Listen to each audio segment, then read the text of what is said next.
Coucou les addicts, super ravi de vous retrouver aujourd'hui. Jour spécial pour ceux qui ont suivi. 16 juillet, on est en 2021. Eh bien, le 16 juillet 2019, j'ouvrais ma chaîne YouTube. Je publiais ma première vidéo, mon tout premier décryptage sur l'épisode 1 de la saison 1.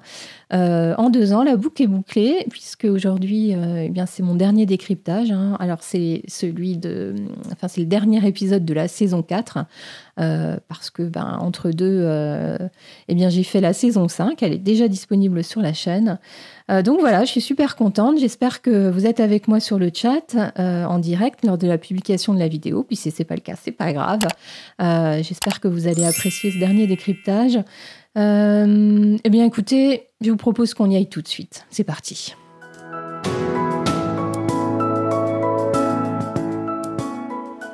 Bien sûr, pour ce dernier décryptage de la saison 4, je vais suivre le même déroulé que d'habitude. Donc d'abord mes impressions générales, ensuite mon top, mon flop de l'épisode, et je développerai 5 thèmes. Et puis bien sûr, je ferai ma conclusion. Et dans la conclusion, je ferai également une synthèse de ce que je pense de la saison 4. Donc restez bien jusqu'au bout avec moi. Ça risque d'être un tout petit peu plus long que d'habitude, mais voilà, je pense qu'on va passer un bon moment. Alors, quelques infos sur l'épisode. Tout d'abord, la scénariste, c'est Tony Graphia. On ne compte plus le nombre de scénarios qu'elle a écrits pour Outlander, que ce soit seule ou en co-écriture, notamment avec Matt Roberts. Je le dis à chaque fois, mais j'aime beaucoup, moi, les épisodes de Tony Graphia. Donc voilà, celui-là ne fait pas exception. Et dans le podcast officiel, d'ailleurs, elle y était, c'est elle qui intervient avec Meryl Davis, et elle explique comment elle a abordé cet épisode et comment elle avait notamment prévu d'inclure au départ le gathering, ce rassemblement d'Écossais, qui figure à la fin du tome 4 de la saga de Diana Gabaldon.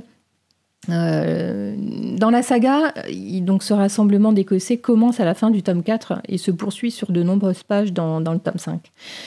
Et en fait, on lui a demandé de le retirer. Et puis, elle s'est retrouvée avec un épisode trop court. Et donc, elle a décidé, ça a été décidé en salle des auteurs, d'ajouter cette histoire entre Murtagh et Jocasta. Et puis finalement, on se retrouve quand même avec des scènes coupées. J'en ai publié 2 sur mon site internet. En tout cas, le lien vers 2 scènes coupées. Donc voilà, comme quoi, vous voyez, l'écriture d'un scénario, c'est jamais très simple, même pour Tony Graphia, qui est une grande habituée. Le réalisateur, c'est Stephen Wolfenden. C'est la première fois qu'il réalise un épisode pour Outlander. En tout cas, l'épisode 13 de la saison 4, c'est son premier. Il est revenu en saison 5 pour le premier épisode, en fait, de la saison 5, le mariage de Roger et Brianna. Et en fait, c'est pas le perdreau de l'année. Il a déjà beaucoup travaillé dans le milieu du cinéma et des séries. Et il était notamment réalisateur de la seconde unité pour Harry Potter. Donc voilà, c'est quand même quelqu'un d'expérience. D'ailleurs, à son propos, il a été interviewé par des podcasteurs américains, je crois que c'était en fin de saison 5, et Anne-Marie a traduit l'extrait dans lequel il parle de l'épisode. C'est super intéressant, il donne des anecdotes, il donne son ressenti, donc c'est chouette à regarder et je publierai ça là dans les jours qui viennent. Et en parlant de sa réalisation, moi je trouve qu'il y avait de belles idées dans l'épisode, des choses sympas à voir. On retrouve un peu la patte du réalisateur, notamment ses plans quand Claire, Jamie, Yann, Rollo et le petit groupe d'Indiens, on va dire dissidents, les emmènent au camp indien en canoë. Ça a été filmé avec des drones. Ça donne des plans et des images. Alors même si c'est très court la séquence, parfois ils déploient des trésors d'énergie pour des séquences hyper courtes, mais ça c'est chouette. Toutes les séquences avec Dans de l'outre, ces espèces de flashbacks qui ont été filmés ils appellent ça en flash cut en anglais. Donc ça veut dire c'est des petites prises comme ça rapides, flash cut, c'est prises rapides sans le son. Et le son en fait a été ajouté après, c'est la voix off ou de la musique. On a aussi cette séquence où Brianna court vers Roger à la fin de l'épisode, c'est son idée. Il en parle d'ailleurs dans l'interview traduite que je publierai. Ce réalisateur a aussi dû gérer un nombre impressionnant de figurants dans l'épisode en s'attardant sur certains détails. Enfin voilà, une belle réalisation. Moi, je trouve globalement un bel épisode au niveau visuel. L'objectif de l'épisode, c'est évidemment de boucler les intrigues de la saison. Et puis aussi de réunir la famille, donc boucler les intrigues. J'en parlais dans ma conclusion de l'épisode précédent. C'est sauver Roger, c'est lui passer les différentes infos. Il y a l'accouchement de Brianna, et puis il y a le sort de Murtagh et de Stephen Bonnet, dont il faut qu'on ait quelques informations. Et je dirais que dans cet épisode, 3 hommes crèvent littéralement l'écran. C'est Ian, Jamie aussi, et Roger, avec des acteurs au sommet de leur art, toujours très très en forme, même si c'est un épisode de fin de saison et qu'ils ont de nombreux mois de tournage derrière eux. 3 hommes de valeur, et c'est d'où vient le titre de l'épisode, Men of Words.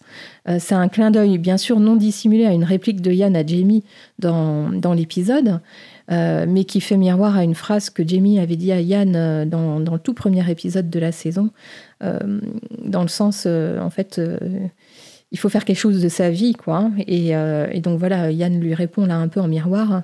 Mais en fait, homme de valeur, ce titre concerne aussi Jamie, puisque lui avait fait la promesse à Brianna de lui ramener Roger. Il tient parole. Enfin, en tout cas, il sauve Roger. Et puis, et ça concerne aussi Roger, qui a un choix à faire et qui choisit de revenir. Donc, tous les 3, des hommes de valeur. Dans cet épisode, on retrouve plusieurs thématiques autour du pardon, de l'acceptation, que je développerai en conclusion pour une fois. Mais le pardon, c'est Brianna qui a enfin pardonné à Jamie. Elle le dit à Murtagh. C'est Roger aussi qui, quelque part, pardonne à Jamie. Essaye, mais tout ça grâce à l'amour, bien sûr. Et aussi tout ça au milieu de vérités qui ne sont pas forcément bonnes à entendre. Et je place cela à différents niveaux. Pas forcément toutes les vérités qui sont dites à Roger par Claire et Jamie, enfin toutes les annonces qui lui sont faites, le pauvre. Mais je pense aussi à Dandeloutre qui était venu avertir son peuple, les Mohawks, de leur perte prochaine, en fait. Et Jocasta et Murtagh qui se balancent des mots qui font mal, qui appuient sur leur faiblesse.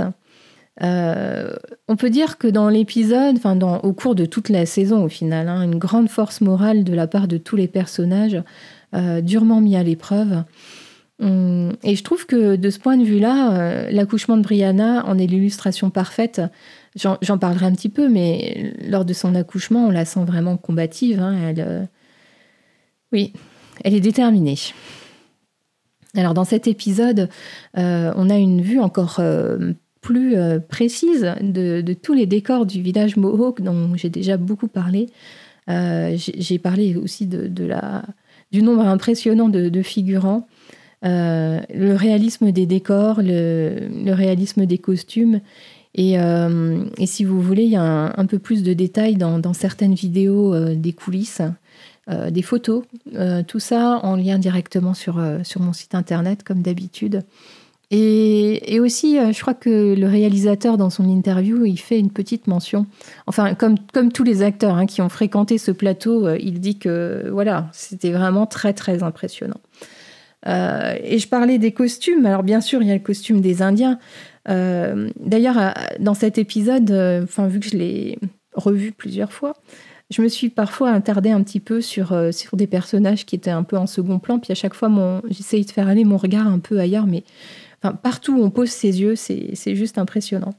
Non, alors les costumes de Claire aussi. Lorsqu'elle revient, lorsqu'ils viennent de sauver Roger, elle a cette espèce de chemise blanche qui est plutôt grise, qui est vraiment très sale.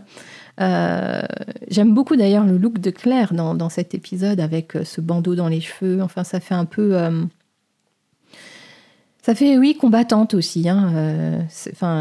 On lui avait déjà retrouvé ce look avec le bandeau quand elle était sur le bateau dans la saison 3, quand elle luttait contre l'épidémie du bateau, quand elle était dans la jungle aussi toute seule, il me semble que c'était un peu ce genre de look. J'aime beaucoup. Roger aussi, son costume est très très sale, très abîmé, déchiré. Roger est mal en point, il a toujours les cicatrices des différents coups qu'il a reçus. Il a son bras toujours en écharpe. D'ailleurs, à ce propos, il y a une petite anecdote, puisque donc, quand Jamie et Claire le récupèrent, Roger a toujours le bras blessé. Et lorsqu'il a le choix de les suivre ou de prendre son temps de réflexion, donc il décide de réfléchir un petit peu, et donc Claire et Jamie partent de leur côté, il lui laisse un cheval, et donc dans le scénario, il était censé monter à cheval et partir de son côté, sauf qu'en fait, avec le bras en écharpe, monter sur un cheval, vous voyez. Donc il a demandé au réalisateur s'il avait le droit de partir en marchant. Et puis finalement, tout ça a été plutôt coupé au montage, on ne voit pas grand-chose. Et pour finir sur les costumes, il y a ceux de River Run, notamment les robes de Jocasta qui s'égaillent un petit peu. Je trouve que les couleurs, les motifs floraux sont plus avenants, ça fait moins dur et ça correspond bien à l'évolution de Jocasta sur l'épisode. Je trouve qu'elle s'est un peu adoucie en fait. Et la robe crème et rouge de Brianna avec les 3 petits nœuds à l'avant, je la trouve juste magnifique. Au niveau des personnages dans l'épisode, on peut dire que la love story de Claire et Jamie est clairement mise de côté au profit de la notion de famille. C'est clair que la love story n'est pas du tout le sujet de cette fin de saison. Donc ce n'est pas ce qui est mis en avant et c'est normal. On peut noter l'absence de Lord John Grey. C'est assez soudain, puisqu'il a occupé quand même une grande part des 2 derniers épisodes. Et on comprend avec une petite phrase de Jocasta qu'il est reparti en Virginie. Et à ce titre, c'est David Berry, l'acteur qui incarne John Grey, qui a comblé un peu le vide et le blanc et qui a donné une petite explication à son absence. David Berry, il a écrit une lettre à Sophie Skelton, une lettre dans laquelle il se rentre dans la peau de son personnage. Il écrit à Brianna pour expliquer qu'il est reparti en Virginie pour gérer ses affaires, pour voir William, etc. La lettre a été publiée en son temps, lorsque l'épisode est sorti, ou quelques semaines après. Je l'ai retrouvée et je l'ai traduite. Elle est sur mon site internet et l'illustration, la belle illustration qui accompagne cette lettre a été faite par Anne-Marie. Donc vraiment, allez voir, c'est sympa. Je ne dis pas du coup ce qu'il y a dans la lettre pour que vous ayez la surprise. Et donc, absence de John Grey, absence aussi de Fergus et Marsali, dont on apprend que, bien sûr, comme prévu, ils sont allés à Fraser's Ridge et donc ils n'ont pas de place dans cet épisode-là. Et dernière chose que j'ai envie de vous dire, c'est que cet épisode final illustre de grands changements, de grandes différences avec le livre. Le sauvetage de Roger, pas tout à fait pareil. J'en ai pas parlé dans le dernier décryptage, mais au moment où le père Alexandre va sur le bûcher, où il se passe tout ce drame, Claire et Jamie sont déjà dans le village Mohawk depuis un certain temps. Donc voilà, je donne pas les détails. Idem pour Ian, le fait qu'il reste dans la tribu Mohawk, c'est un choix qui est fait pour d'autres raisons. Donc on a moins cette notion de sacrifice que ce qu'on a là dans l'épisode. Et alors ce qui est également différent, c'est l'accouchement de Brianna, puisque Jamie et Claire ont eu le temps de rentrer dans le livre. Et donc ils sont présents tous les deux auprès d'elle, avec une très belle présence de Jamie d'ailleurs. Et dernière chose très différente, c'est le retour de Roger qui, dans le roman, se passe plusieurs semaines plus tard. Et forcément, l'accueil de Brianna est un peu plus frisqué. Alors, pas forcément parce qu'elle lui en veut d'avoir mis autant de temps, quoique ça en fait partie, mais aussi pour d'autres raisons plus internes à Brianna. Et donc, ces différents changements, ça c'est ce que j'ai lu dans mes lectures, des commentaires de l'époque. Ces gros changements ont quand même pas mal déçu les fans. Ce que je peux comprendre, mais encore une fois, le livre, c'est le livre, et si on les aime, on les a sous la main et on peut aller les relire, et et c'est bonheur. Et la série, c'est la série. Et je pense que la qualité de l'adaptation n'est pas à remettre en question du tout. Moi, j'aime la série pour ce qu'elle est et je ne dirais jamais le contraire, même si évidemment certains choix d'intrigue ou de traitement d'intrigue sont différents. C'est pas grave. C'est franchement pas grave. Alors, cela dit, cette fin de saison est quand même la fin de saison que j'aime le moins. La fin de saison 1, donc le sauvetage de Jamie quand il était à Wandsworth et toute cette rédemption dans l'abbaye, magnifique. D'ailleurs, j'en ai reparlé dans le live Instagram qu'on a fait avec l'illustratrice Peach Mani. Fin de saison 2, l'épisode Le Talisman, un de mes épisodes préférés d'Outlander, donc voilà. Et le final de la saison 3 était quand même plutôt épique, avec l'arrivée en Amérique, le bateau, la tempête, tout ça. C'était un gros épisode. Cet épisode de fin de saison 4 ne donne pas les mêmes sensations, même s'il y a de très belles choses, bien sûr.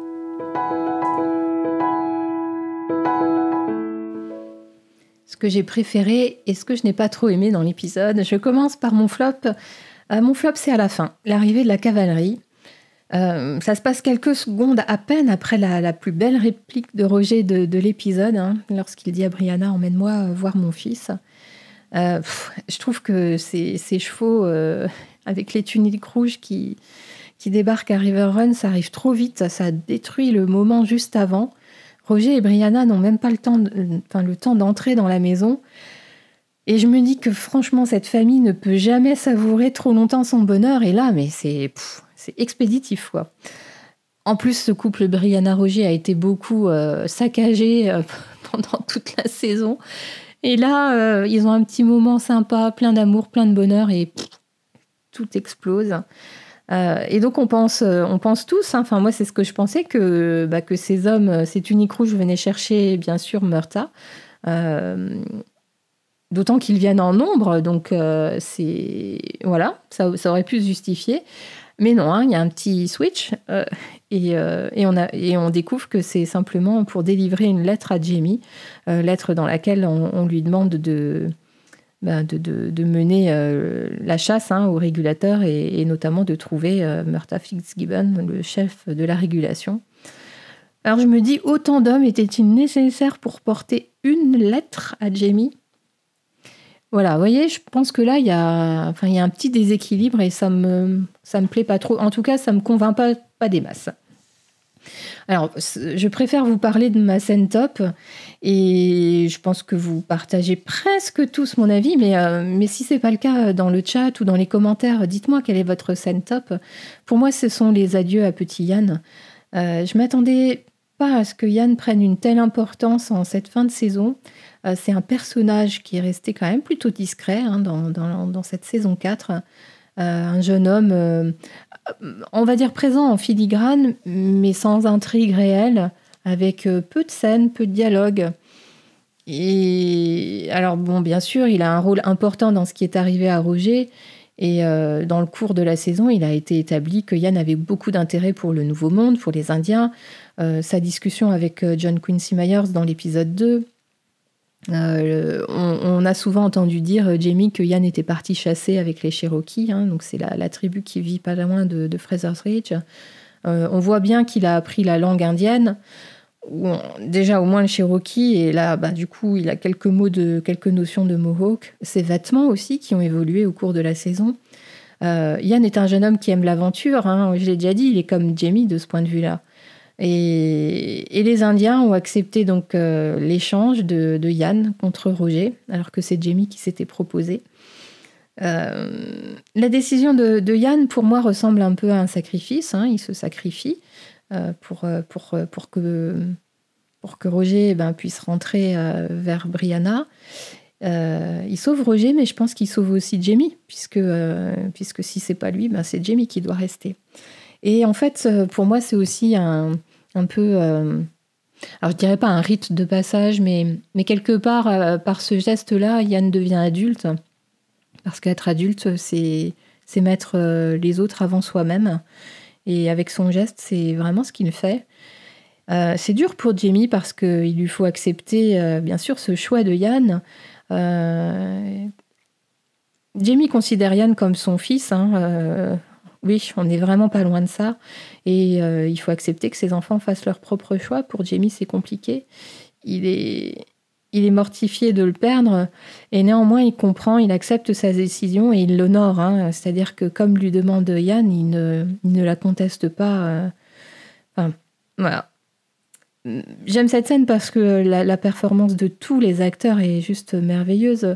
C'est le réalisateur qui dit ou même dans le podcast, tout le monde est unanime pour dire que ils nous emportent avec eux là dans leurs émotions. Je pleure quand je vois cette scène. Et c'est John Bell qui incarne Yann et Sam Yuan qui sont particulièrement voilà. C'est eux. Les larmes, le visage, les yeux rouges de Jamie, de petit Yann aussi, la grande tristesse sur le visage. C'est juste superbement bien joué. Mais Kate aussi, Claire dans le scénario et dans la scène, elle n'a pas de mots, elle étreint Yann, mais c'est son visage qui dit tout. Bien sûr qu'elle aussi est très très triste de devoir le laisser là et elle honore son sacrifice. Et puis, on peut citer Richard Rankin dans le rôle de Roger, qui est là observateur et qui sait pas quoi penser de tout ça. Lui, il connaît juste Claire. Jamie et Yann, il les connaît pas trop. Il sait juste que ce sont ses agresseurs. Donc, voilà. Tous ces acteurs-là, juste la partition parfaite. J'aime aussi le dernier mot de Jamie en gaélique qui dit à Yann, en gros, il dit « Souviens-toi, ne nous oublie pas ». Et lorsque Claire, Jamie et Roger partent, Jamie ne sait pas vraiment ce qui va arriver à Yann. Il tourne le dos et voilà. Le sort de Yann est inconnu à ce moment-là. Alors, en tant que spectateur, on ne nous laisse pas longtemps sur notre faim, on sait, mais... Alors, dans le livre, là aussi, c'est différent, vous voyez, puisque la cérémonie, en fait, d'accueil dans la tribu, elle est faite devant Claire et Jamie. Et sur le dernier plan, on voit que Yann est triste de voir son oncle et sa tante partir, mais on sent aussi une certaine détermination dans son regard. Je trouve que Yann a l'air plus vieux, plus mature. Je ne sais pas comment a fait John Bell pour nous donner cette impression-là, mais quand on repense au Yann de l'épisode 1, là, quand il découvre Rollo, qu'il a joué au dé, etc., il fait quand même très, très jeune, très ado. Et là, il a mûri d'un coup.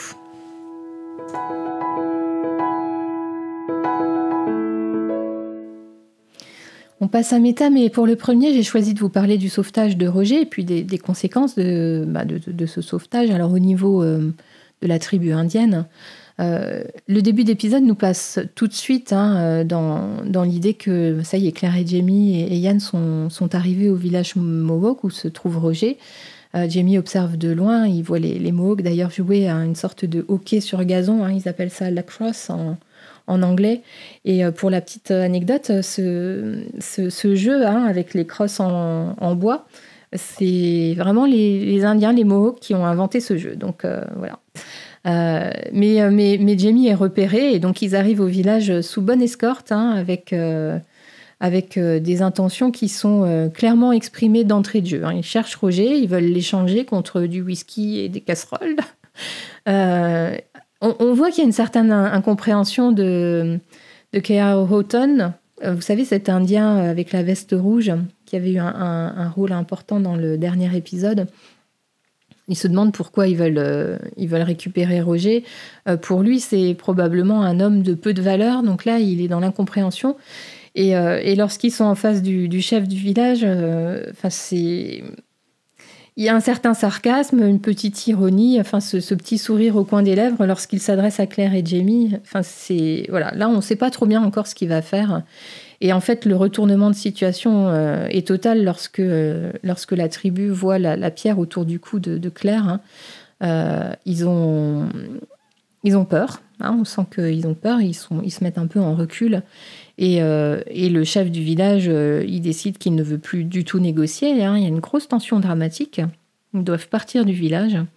Et lors de ces scènes-là, on peut déjà un peu avoir un œil sur l'attitude de de l'indienne qu'on retrouve plus tard.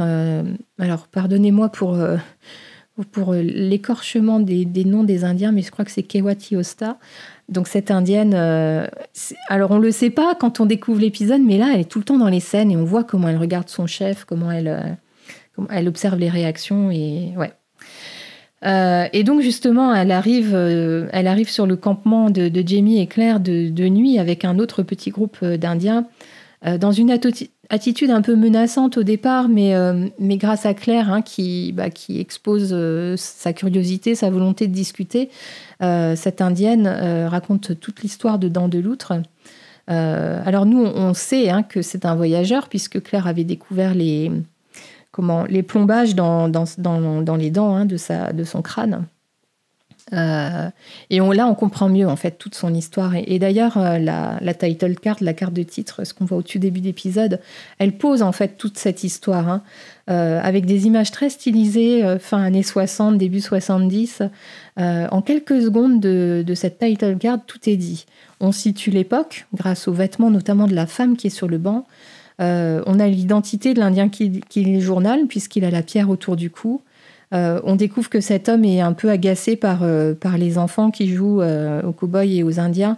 Ce jeu symbolise le racisme et des siècles d'oppression. Donc voilà, ça nous pose déjà l'histoire de cet homme-là.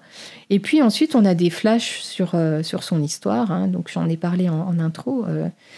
Des belles séquences et qui sont, sur lesquelles la voix de la narratrice, donc de l'Indienne, se pose et ça donne une dimension visuelle particulière à toutes ces séquences. On comprend l'histoire. Alors, j'ai une interrogation personnelle quand même. C'est est-ce que cette histoire avait sa place dans cet épisode de fin de saison ? Parce que ça occupe quand même un temps d'écran important. Ça m'intéresse. Je suis contente de la voir, mais je pense que ça aurait été bien de la voir à un autre moment dans la saison. Bref, donc on découvre que cet homme a voyagé pour prévenir son peuple de sa déchéance prochaine et c'est la même démarche que Gaylis en fait hein, et le même échec aussi, la même fin. Dent de Loutre est perçu comme une sorte de prophète, mais ses prophéties n'ont pas fait plaisir aux personnes à qui il les a délivrées à l'époque hein.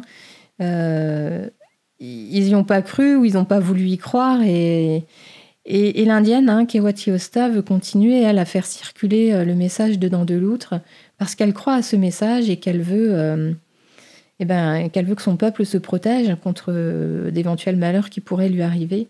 Et donc, elle fait un deal avec Claire et Jamie, c'est que elle est d'accord pour échanger la pierre contre Roger. Donc, ils partent tous en expédition de nuit pour aller le récupérer. Donc c'est là où on a la scène sur les canaux, sur les canoës. Ils sont repérés par un homme et ensuite c'est un peu confus hein, parce que tout ça est de nuit et donc on ne sait pas très bien qui est avec qui. Ce sont des grosses scènes d'action en plus tournées de nuit. 3 nuits ont été nécessaires pour filmer, c'est le réalisateur qui le dit dans l'interview. Et dans le podcast officiel, Tony Graffia et Meryl Davis expliquaient que les acteurs étaient toujours super enthousiastes pour ces scènes d'action. Sam particulièrement, hein, parce qu'il les adore. Mais Katrina Balfe aussi, elle voulait qu'on lui donne un couteau. Et puis, elle voulait aussi parler Mohawk, parce que, en entendant parler Petit Yann, elle estimait que Claire devait avoir quelques mots. Et donc, c'est pour ça qu'à un moment donné, on entend Claire dire en Mohawk « paix, paix ». C'est Katrina Balfe qui a demandé à ce que Claire puisse dire ça. Et puis voilà, le lendemain matin, alors je sais pas, ellipse temporelle un peu bizarre. Hein. Le lendemain matin, conseil du village, le groupe dissident est banni, donc il doit partir parce que le chef du village et tout le conseil estiment que la pierre porte malheur, donc ils n'en veulent pas. Roger doit rester captif. Claire, Jamie et Yann sont sommés de partir. Et donc, c'est à ce moment-là que Yann se sacrifie. Une fois sauvé, Roger a un choix difficile à faire, notamment après les explications de Claire et Jamie. Lorsque Roger, Claire et Jamie se retrouvent éloignés du camp, la première scène que l'on voit, très vite, on a un coup de poing qui sort de nulle part. Et donc, c'est Roger qui passe un peu sa haine sur Jamie. Jamie accepte les coups parce que probablement il pense les mériter. En tout cas, c'est ce qu'il dit. Il prend sa punition quelque part.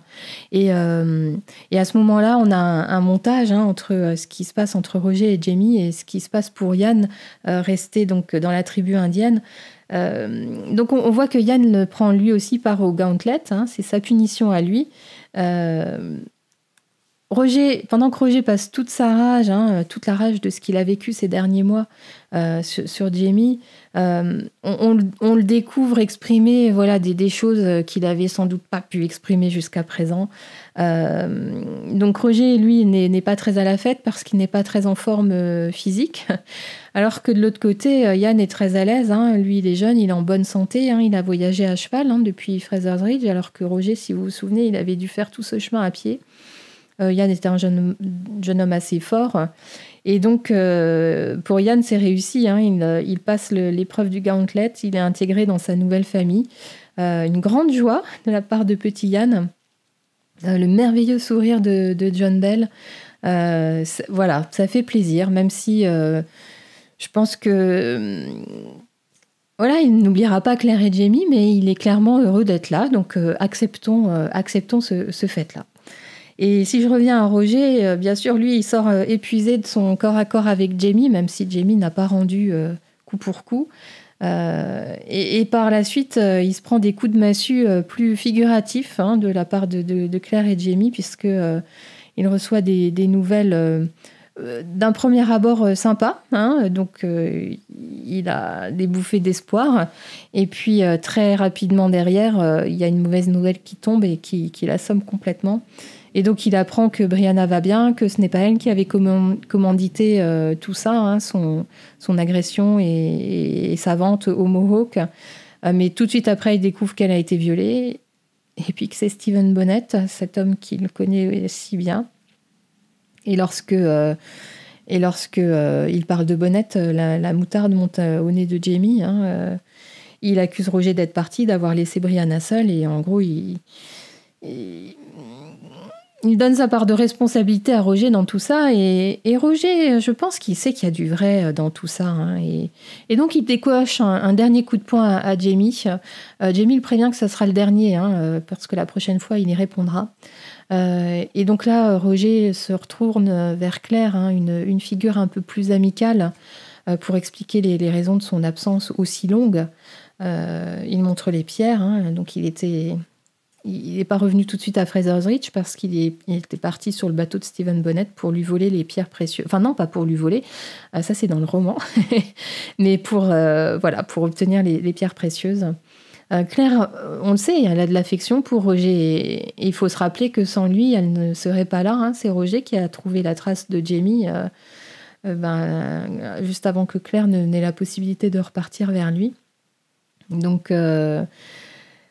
tout du long, tout au long de cette aventure pour Roger, depuis la découverte, les retrouvailles avec Brianna à Wilmington jusqu'à maintenant, sa seule idée, c'était de ramener, de rentrer avec Brianna dans leur époque. Donc, il parle du cercle de pierre qu'il a trouvé. Comme un peu une bonne nouvelle, les pierres sont là, Brianna est là, il y a un cercle de pierre pas loin, et en fait, bam, il se prend un nouveau coup de massue. Donc Brianna est enceinte. D'ailleurs, quand Claire lui raconte ça, elle est d'un calme impressionnant lorsqu'elle explique tout ça à Roger, presque sans émotion, en tout cas pas l'émotion qu'on pourrait imaginer de la part d'une maman. Mais là, on a l'impression de voir le docteur à l'hôpital qui est en train d'annoncer un mauvais diagnostic à son patient. Et Claire, ça, bien sûr, elle maîtrise. Et donc, Brianna enceinte, ça peut être une bonne nouvelle, mais voilà, sans doute. Et peut-être que Roger n'est pas le père. Donc là, le visage de Roger se décompose. Un peu comme... moi, je pense à Tobias Menzies, Frank, dans le tout premier épisode de la saison 2, lorsque Claire lui dit qu'elle est enceinte et Frank pense que... Enfin, il pense qu'il va être papa et puis il réalise subitement. Enfin, j'en avais parlé dans mon décryptage de cet épisode, oui, j'adore. Mais revenons plutôt à Roger. Roger, lui, il a le choix. Brianna ne peut pas repartir, mais lui, il peut. Et Jamie le presse. Et là, on retrouve le Jamie, figure paternelle, père protecteur, avec tous ces principes d'homme du 18e, de Highlander, d'homme d'honneur. Être un homme pour Jamie, ce serait rentrer, accepter l'enfant. Heureusement, Claire, la voix de la raison à côté de lui, permet à Roger d'avoir un temps de réflexion. Et franchement, oui, quoi. Enfin, je sais pas ce que vous en pensez. Ça peut faire l'objet de débats si vous souhaitez, mais c'est quand même une décision qui est lourde de conséquences. Pour moi, c'est nécessaire de se poser un peu pour y réfléchir. Je pense qu'un coup de tête et une décision trop hâtive n'auraient rien valu de bon. Là, il faut peser le pour et le contre, parce que ce qui est en jeu, c'est bien sûr qu'il y a Brianna, le bébé, tout ça, mais il y a aussi la question du retour au XXe siècle, ce qui n'est quand même pas rien. D'ailleurs, ça a fait l'objet d'énormes débats en salle des auteurs.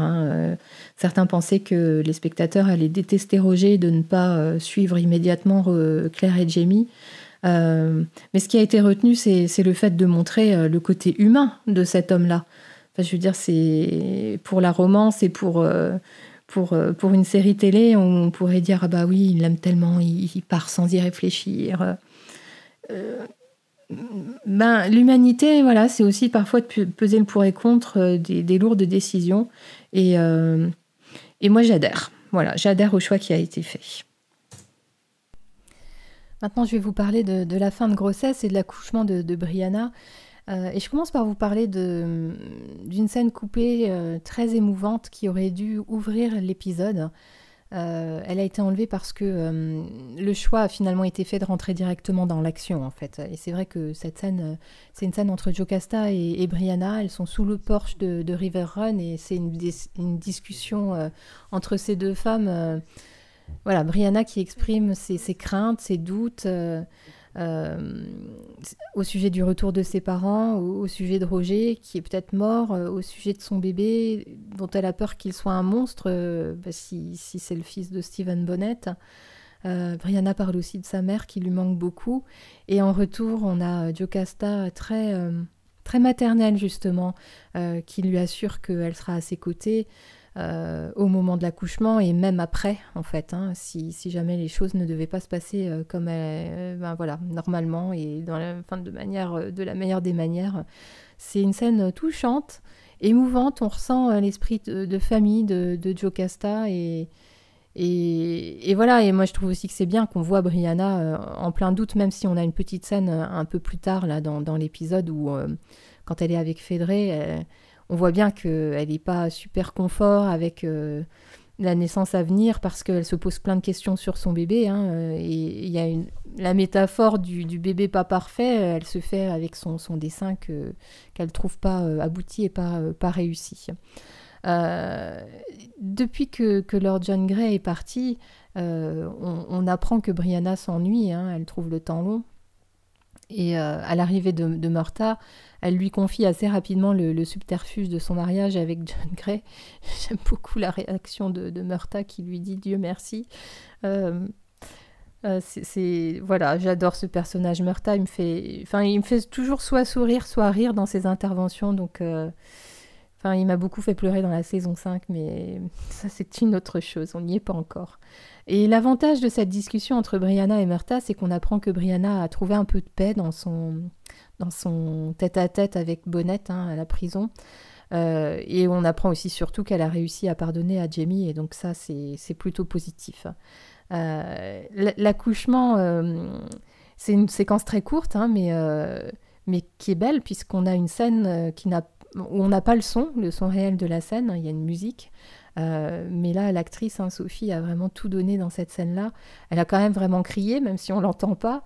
D'ailleurs, alors je ne sais plus si c'est dans le podcast officiel ou si c'est le réalisateur dans son interview qui explique que c'était complètement dingue d'entendre tout ça.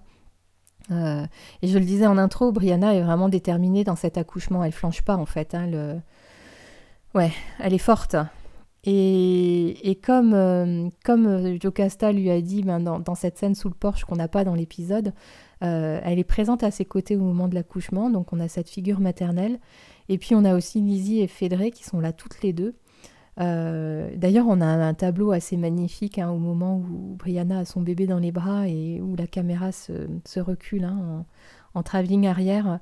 On pourrait faire un arrêt sur image, d'ailleurs je vous mets la photo, mais c'est un beau tableau, il y a de belles couleurs, ça dit plein de choses. Et dans cette scène d'accouchement, on a aussi Murtagh qui fait les 100 pas devant la porte. Et donc, c'est vrai que Jamie et Claire ne sont pas là. Alors, c'est différent dans le roman. Mais Brianna est bien entourée quand même. Elle a sa famille autour d'elle, elle a une figure maternelle et une figure paternelle. Donc, ça nous réconforte un petit peu.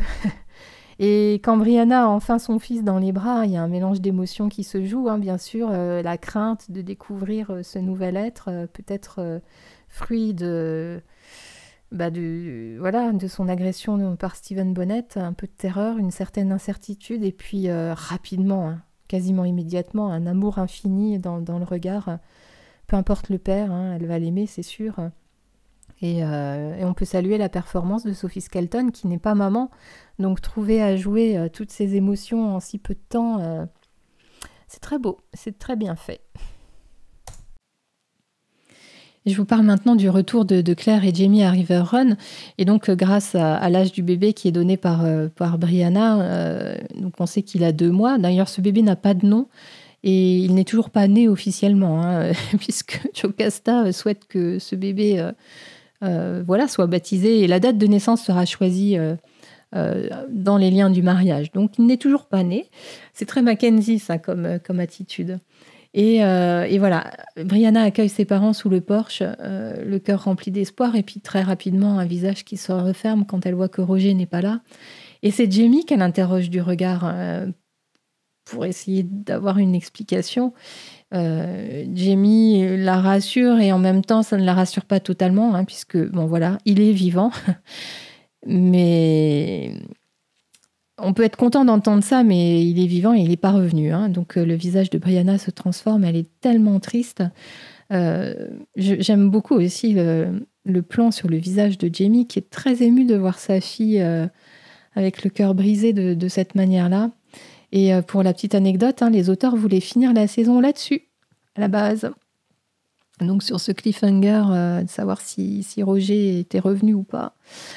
Heureusement qu'ils ne l'ont pas fait. Parce que ça aurait vraiment sabré définitivement Roger. Et donc, une fois de retour, on a un petit moment mère-fille qui est sympathique.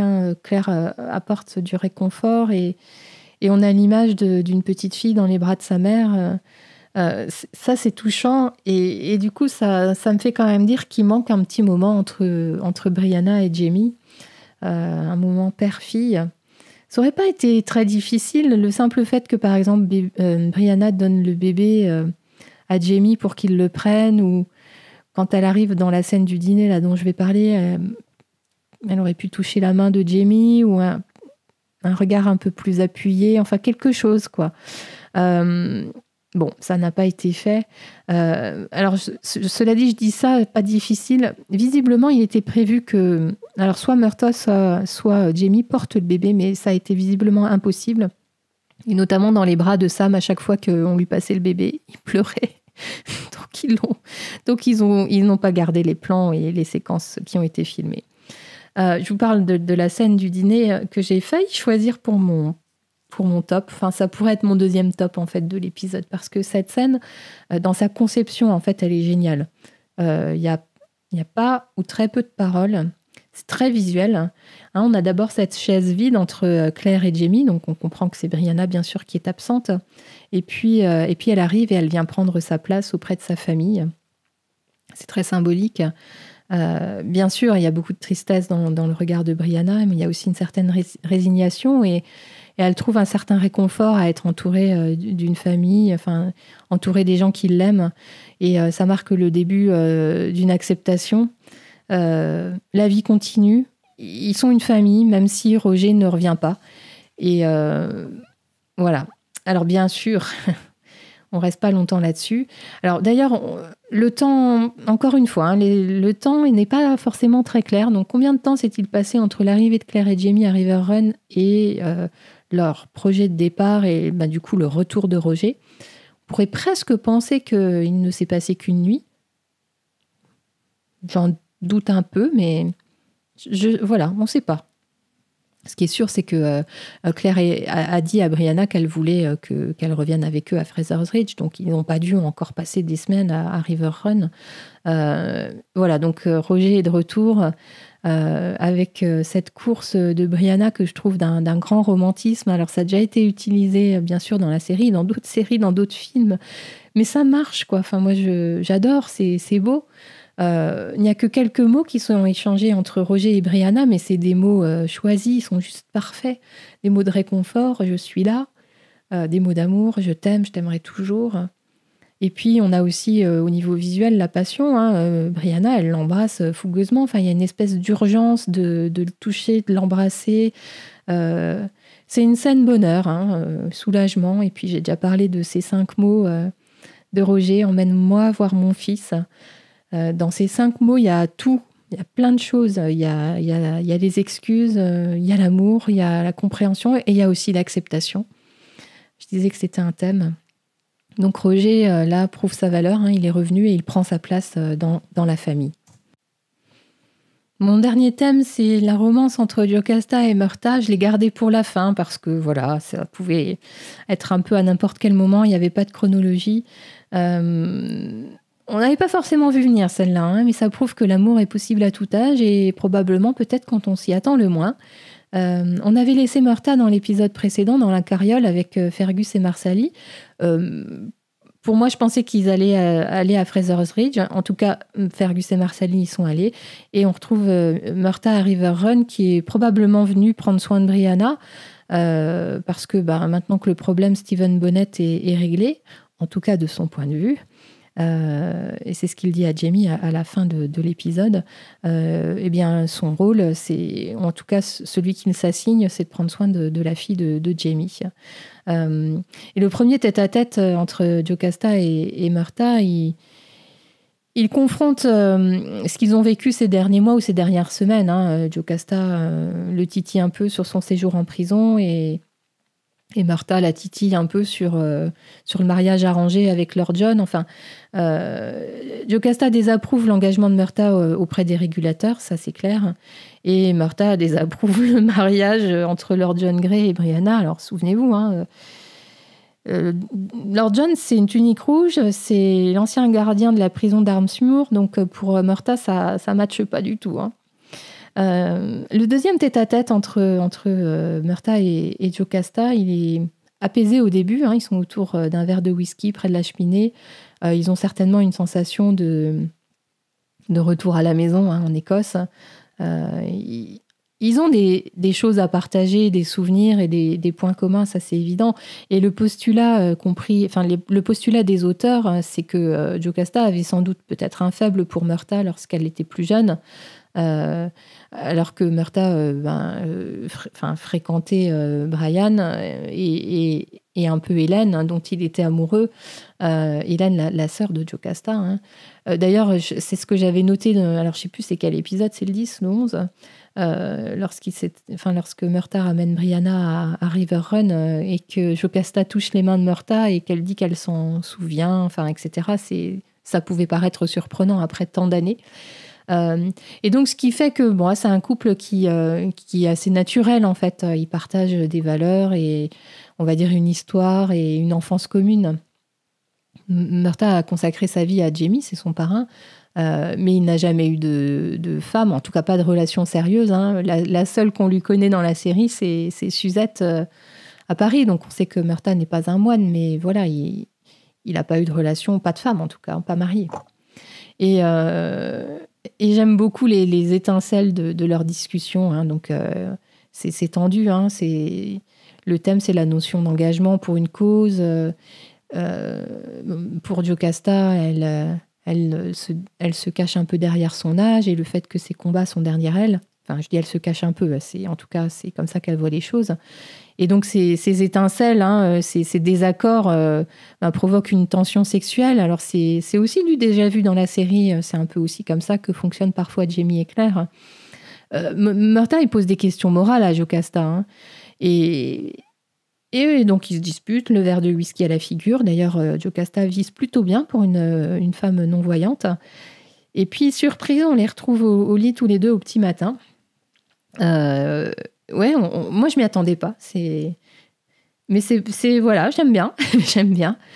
Pour l'anecdote, les acteurs, donc Duncan Lacroix et Maria Dole Kennedy, se sont évités pendant la journée du tournage de ces scènes.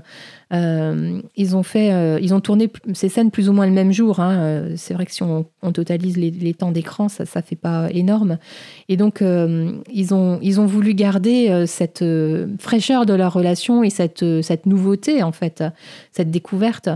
On a l'impression que ça sort de nulle part et c'est ce qu'ont voulu jouer les acteurs, en fait. Et c'est ce qu'ils ont gardé entre eux en tant que personnes sur le plateau de tournage. Ces deux-là sont tellement imparfaits, cet amour semble tellement improbable que ça promet des drames. D'ailleurs, la dernière scène de l'épisode n'augure rien de bon pour la saison 5, puisque donc c'est Jamie qui doit pourchasser les régulateurs et notamment son leader, Murta. Le dernier tête-à-tête, il est physique, il est réel entre Murta et Jocasta. Et Jamie et Claire ont capté ça, ils l'ont vu et ils se demandent ce qui se passe.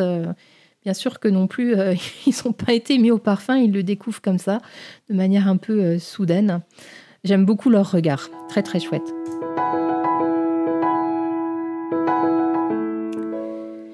Et donc, je vais conclure ce décryptage. Cet épisode final ressemble aussi un peu à une première de saison, je trouve, parce qu'on a de nouvelles histoires qui commencent. Dans l'épisode, dans le tout premier épisode de la saison, l'enjeu était de trouver sa place dans ce nouveau monde. On découvrait aussi une Amérique pas si beautiful que ça. Et dans cet épisode 13, on a une famille réunie qui a été mise à l'épreuve tout au long de la saison, mais qui est entière dans le sens où les personnages sont entiers eux-mêmes et puis la famille est rassemblée. Roger est revenu. Il y a aussi cette notion d'acceptation du passé et de projection vers le futur, donc c'est en cela que c'est quand même un épisode de fin de saison. Pour moi, la moralité de l'épisode, c'est que la famille, l'amour et la liberté valent la peine de se battre. Et je parlais en introduction du thème de l'acceptation. Il est à plusieurs niveaux. Cette histoire de Dans de l'outre avec Kewati Osta, donc l'indienne qui sent le danger venir pour son peuple et voilà l'acceptation que le mode de vie d'un peuple peut le mettre en danger. Ça, c'est cette indienne. On a aussi Yann qui est accepté ou adopté par une culture différente. On a aussi ce thème autour de la famille qui peut faire des erreurs, mais finalement, quand l'amour est là et de manière inconditionnelle, on peut accepter les erreurs des membres de sa famille. Et c'est ce qu'a réussi à faire Brianna, notamment vis-à-vis de Jamie. Et puis la personne aimée peut ne pas être parfaite, mais ce qui compte, c'est qu'elle soit parfaite pour soi. Et là encore, c'est cette histoire entre Brianna et Roger. Et donc, on peut accepter les défauts de son partenaire puisqu'on l'aime, en fait. Et donc, c'est l'amour qui passe au-dessus de tout ça. Je vais terminer par vous donner un peu, à mon avis, un peu plus global sur la saison 4. Vous me connaissez, j'évite souvent les remarques négatives, ou en tout cas profondément négatives, hormis dans mes flops, mais vous savez, c'est souvent des petites choses. Et voilà, en fait, je ne tiens pas à influencer trop négativement l'expérience visuelle que vous pouvez faire de la série. Je trouve que trop de négativité peut nuire à notre plaisir. Et je sais que cette saison est pas souvent citée comme dans la meilleure saison, celle qu'on préfère, et au contraire, c'est souvent celle qu'on aime le moins. Je pense que moi, après l'avoir revue, franchement, je me fais un autre avis. Et si j'analyse un peu personnellement ce qui fait qu'avant, je ne l'aimais pas trop, je vais vous expliquer en fait. Je vais vous expliquer. Les auteurs avaient quand même la tâche considérable d'adapter les Tambours de l'automne en 13 épisodes. Moi, je viens de relire le livre en faisant mes décryptages, morceau par morceau. Je pense que cette adaptation, elle a été faite de manière cohérente et efficace, notamment quand on sait que les auteurs ont à cœur de donner un thème et une coloration thématique à chaque saison. C'est Diana Gabaldon elle-même qui a dit que le thème du tome 4, donc de Tambours de l'automne, c'est la famille. Et en effet, la saison 4 d'Outlander, le thème, c'est la famille aussi. C'est Jamie et Claire, bien sûr, c'est Brianna, Roger. Et en fait, les fans ont regretté le peu de temps consacré à Jamie et Claire, à leur relation, par rapport notamment au temps consacré à Roger. Et c'est ce qui fait que cette saison, pour moi, n'était pas au niveau des autres. Mais avec le recul, je pense que le temps consacré à l'histoire de Roger et puis Brianna, de manière un peu concomitante, c'était nécessaire.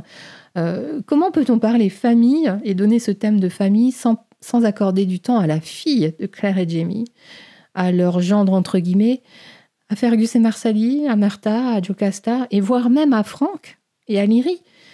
C'est la famille, toutes ces personnes, c'est la famille. Brianna est vraiment au cœur du tome 4, et son personnage évolue énormément dans le fil de l'histoire du tome 4, beaucoup plus que Jamie et Claire. Et puis il y a aussi dans le tome 4 toute l'intrigue autour de Roger. Le sauvetage de Roger, c'est un point culminant et un point autour duquel tournent quasiment tous les personnages, toute l'action et tout le drame de ce tome 4. Et si on accepte que Brianna et Roger sont à l'origine d'une grande partie de l'action de la saison, il est hyper important de voir leur parcours respectif, sinon impossible de s'impliquer émotionnellement avec eux. Ces deux personnages sont vraiment changés à la fin de la saison. Et on ne pouvait pas simplement nous distiller des petites bribes de ce qu'ils font, de ce qu'ils sont, parce que on n'aurait pas accepté la fin de saison comme ça. On devait être observateur de leur évolution. Et d'ailleurs, à ce titre, peut-être même qu'on n'en a pas assez vu, je vais vous dire, parce que j'ai regretté de nombreuses fois dans mes décryptages qu'on n'a pas beaucoup vu la relation apaisée entre Roger et Brianna, et ce qui fait qu'ils tiennent aussi fort l'un à l'autre, finalement. Traverser 200 ans pour rejoindre Brianna, c'est énorme de la part de Roger. Bref. Donc forcément, Claire et Jamie, vous pouvez ne pas être d'accord, parce que Claire et Jamie sont au cœur d'Outlander, c'est eux qui font Outlander, sans eux, il n'y a pas d'histoire. Et ça, je suis la première à le dire. Et pourtant, bien que d'autres personnages aient été mis en lumière cette saison un peu plus qu'eux, peut-être, ça n'atténue pas leur aura. Ils sont omniprésents dans tous les épisodes, même ceux où ils ne sont pas beaucoup à l'écran ou même où ils sont absents à l'écran. Et ça, je me souviens en avoir parlé dans mon dernier décryptage. Les autres personnages font quasiment tout le temps référence à Claire et Jamie, soit comme modèle ou soit comme figure maternelle, paternelle, c'est constant en fait. Et dans la saison 4, Claire et Jamie installent leur foyer, autant réellement que figurativement. Et en fait, on peut se poser la question, qu'est-ce qui définit un foyer? Est-ce que c'est l'appartenance à un siècle? Est-ce que c'est l'allégeance que l'on fait? Est-ce qu'il se définit par l'héritage que l'on a? Et on se rend compte en fait que Fraser's Ridge est central pour de nombreux personnages, même ceux qui n'y vivent pas. Lord John Grey, lors de son passage, c'est à Fraser's Ridge qu'il a fait la paix avec ses sentiments. Dans le même épisode, c'est Willie qui a trouvé aussi une forme d'apaisement et une nouvelle source d'amour et de soutien auprès de Jamie, même s'il ne sait pas que c'est son père, son géniteur en tout cas. À Fraser's Ridge, c'est l'endroit où Murtagh a bénéficié de la protection de Jamie et où se sont passées les retrouvailles avec Claire.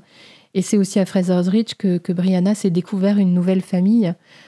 Ça peut paraître cliché, mais en fait, le foyer, la maison, c'est là où se situe notre cœur. Et je pense que le cœur de tous ces personnages est à Fraser's Ridge, autour de Claire et Jamie. Donc voilà pourquoi j'ai changé un peu ma vue sur cette saison et que je crois qu'elle a quand même beaucoup d'arguments pour qu'on l'aime beaucoup. C'est la famille. Bien voilà, ce dernier décryptage est terminé. Je voudrais terminer par vous remercier, toutes celles et ceux qui m'ont suivi. sur ces 67 décryptages, ou peut-être un peu moins, vous ne les avez peut-être pas tous vus, mais il nous reste encore un peu de temps avant la diffusion de la saison 6, donc vous pouvez vous rattraper, il n'y a pas de problème, ils sont là. Depuis 2 ans, vous avez été de plus en plus nombreux à me suivre et je vous assure que ça compte, c'est quelque chose. C'est un vrai plaisir de partager ma passion avec vous, ma passion d'Outlander. Elle m'occupe tous les jours depuis 2 ans. La suite, c'est quoi ? Eh bien, la saison 6, début 2022. On n'a pas encore la date exacte. Je croise les doigts pour qu'on ait cette date prochainement. Peut-être au Comic-Con de New York, début octobre, on verra. Bien sûr, je ferai les décryptages de la saison 6. J'espère que mon activité professionnelle me laissera le temps de les faire en même temps que la diffusion. Je pense qu'il y aura aussi d'autres lives Instagram avec Peachmani, donc l'illustratrice. Elle est motivée, moi aussi, donc voilà, le tout c'est de l'organiser. Je continuerai bien sûr à vous faire les traductions des vidéos, soit des anciennes, soit les nouvelles qui sortent. Je serai toujours un relais de l'actualité autour de la série et je vous promets d'autres surprises aussi. Et pour finir, je voudrais remercier Anne-Marie qui est à mes côtés depuis 18 mois maintenant, quasiment. Nos échanges sont quotidiens, animés, drôles. On partage beaucoup de choses. Donc merci à toi Anne-Marie. Bien cette fois c'est vraiment le mot de la fin. Je vous dis à très bientôt. Prenez soin de vous.